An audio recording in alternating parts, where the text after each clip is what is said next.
How many of you are interested enough in classical music to go and buy it in a store? If you've done so as often as I have, you'll become familiar with the visual trends that pervade the marketing of various albums. When I perused the aisles of the Philadelphia FYE, I noticed which album covers stood out to me, and which I'd half-consciously ignore. Invariably, the ones that caught my eye were the ones that employed interesting choices of artwork and typography, while the ones I'd skip over merely used photos of the performers. The only exception to this was when I was looking for a specific piece of music or a particular recording. I'd look at that cover, shrug, and say, oh well.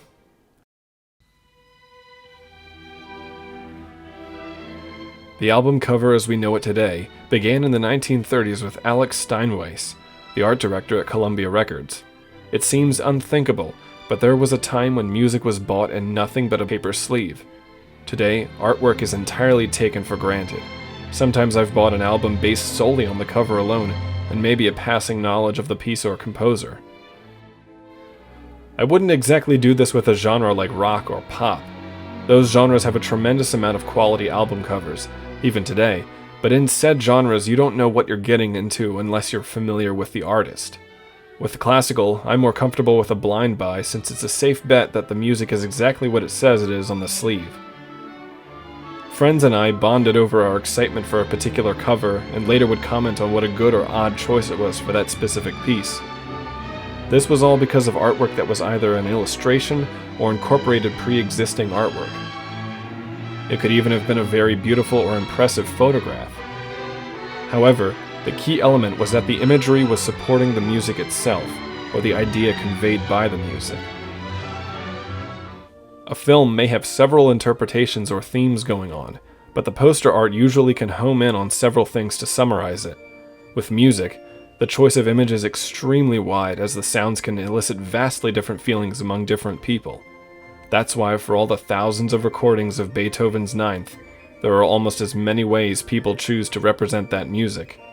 A majority of them used some image of Beethoven, treated in methods all across the board, while many still chose to use pictures of something that is innocuous on its own, but given stronger meaning by the music it's paired with. Yet other times, the context is decidedly specific, such as with the 1989 Bernstein-conducted recording of the Ninth. The cover is a photo, not of the conductor, but of an event, the Brandenburg Gate on the occasion of the demolition of the Berlin Wall. It's a powerful combination, and one which I'm sure helped sell it to non-classical aficionados.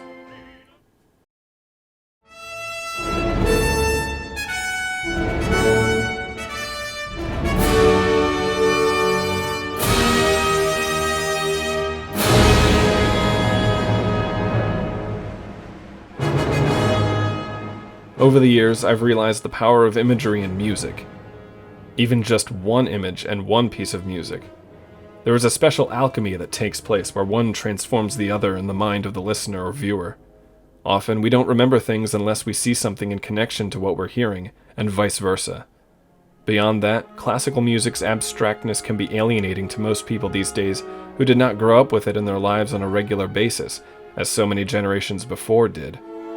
They have no point of reference, save maybe for Looney Tunes.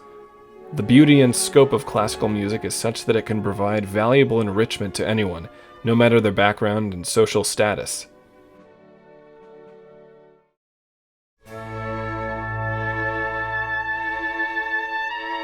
However, like practically all the arts, the stuffiness of gatekeeping does keep a great many people away. Worsening this issue, I believe, is the dire and boring way in which classical music albums and even concerts are marketed.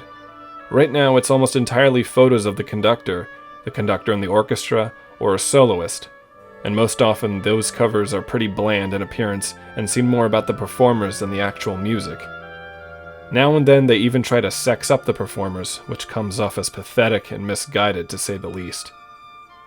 Take a random release by, say, Deutsche Grammophon, a recent album of Dudamel's complete Ive symphonies. Gustavo Dudamel is one of the most popular conductors alive today, and if you're even partly into classical music, you may be aware of him. Here he stands in a gray void, with a dark gray suit, matching his graying hair. On his face is an expression of either contentment or self-absorption. This is often the theme for many covers of the last 20 years. If I didn't know who either Charles Ives or Gustavo Dudamel were, my thoughts when presented with this cover would be, who the heck is this, and why should I care about whatever music is on here? Unless you know the music or like Dudamel as a conductor, there's no point of reference and no reason for you to venture into unknown territory. All this cover says to you is, a man conducted some music.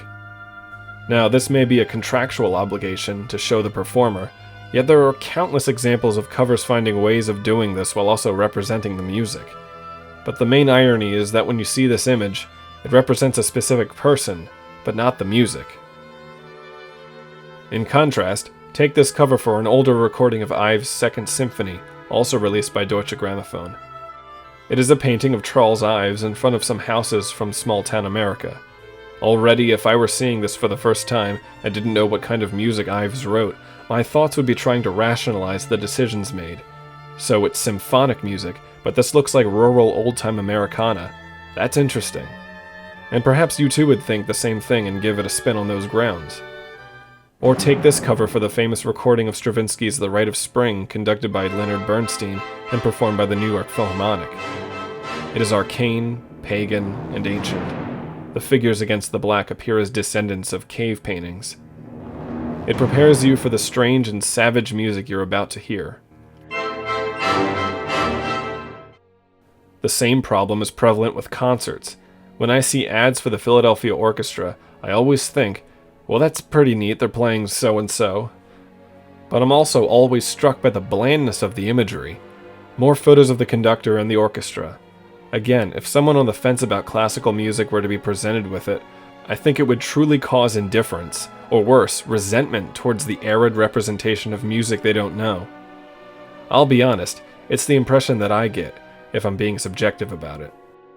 What people need is some kind of emotional and visual anchor point to help get situated in the world of the music. It can be contextual, or colorful and abstract, but it needs to be something other than yet another photo of a conductor looking coy, or like he just got shot.